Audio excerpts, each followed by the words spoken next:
আসসালামু আলাইকুম। আজকে আমি আপনাদের দেখাবো কিভাবে ডলার লাগানো হয়। সহজ উপায়ে ডলার লাগানো যায়, এটার ভিডিওই আমি আপনাদের মাঝে শেয়ার করব।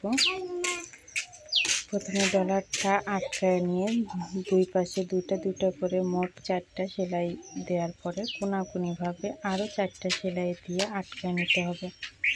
তারপরে বুতাম গাঁথের যে সেলাইটা আছে, বুতাম গাঁথের এই সেলাইটা দিয়ে আপনার পুরোটা কমপ্লিট করে নিতে হবে।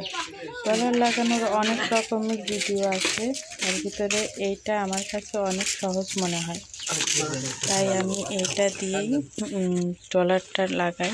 আর এই যে আমার পুরো ভিডিওটা দেখতে অবশ্যই সাবস্ক্রাইব করে আমাদের পাশেই থাকুন।